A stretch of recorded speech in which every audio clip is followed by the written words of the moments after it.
Hello जनता जनार्दन, welcome back to my channel. आणि आय नो मी पुन्हा खूप मोठा गॅप घेतला आहे. अर्थात याचा कोणाला काही फरक पडत नाही आहे, पण मला पडतो आहे, माझ्या इंस्टाग्रामला पडतो आहे, माझ्या काही इच्छांना त्याचा फरक पडतो आहे. पण लेट इट बी. मी मिशोवरून रेन लिलीचे बल्ब्स मागवले होते. याच्यावरून तुम्ही गेस करू शकता ब्लॉग किती जुना आहे. आणि रेन लिली म्हणजे मी आता फोटो देते इथे कोपऱ्यामध्ये, तर रेन लिली कसं दिसतं ते तुम्हाला कळून जाईल. सो ते मी लावले आहेत माझ्या घराच्या आउटसाईडला 2.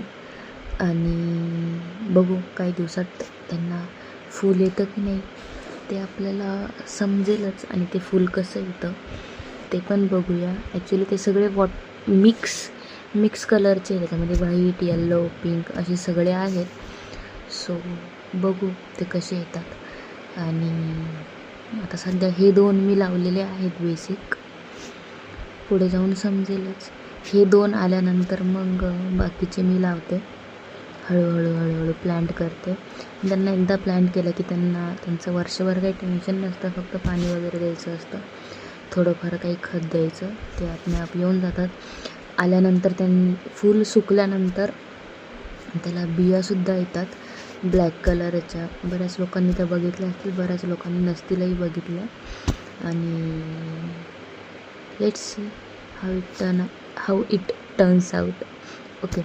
सो मी ना एकदा एक तुटलेल्या हाराच्या जे काही फुलं असतात ना, शेवंती आणि झेंडूची फुलं, त्याच्या पाकळ्या मी टाकून ठेवल्या होत्या जिथे आम्हाला झाड लावायचे तिथं. आणि ॲज यू कॅन सी ते झेंडूचं एक झाड आलं आहे, शेवंतीसुद्धा आली आहे पाकळ्यांपासून. आणि मी घरी आमरसाचा बेत होता, त्यामुळे आमरस करायला घेतला. आणि अर्थात पारू बघताच आमरस करायला घेतला होता मी. पारू होतं की सावली होतं माहीत नाही. आणि घरी आमरस असताना मला पिझ्झा खाऊशी झाला.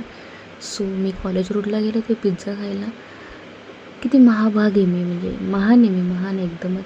घरी आमरसपुरी असताना मी पिझ्झा खायला गेले होते. आणि मला असं वाटत होतं की माझा आत्मा तृप्त झाला आहे पिझ्झा खाऊन. वाव, मला भयंकर आवडतो पिझ्झा. हाय, आता परत खाऊशी झाला. आणि त्यानंतर खूप जास्त पाऊस होता आणि मी पावसात अटकले होते, कारण माझ्याकडे 2 व्हीलर होती. सो मग तो पाऊस संपायची वाट बघता आम्ही जरा चक्कर मारून आलो. त्यानंतर घरी येऊन मी आमरस पुरी, घरी बनवलेलं लोणचं खाल्लं.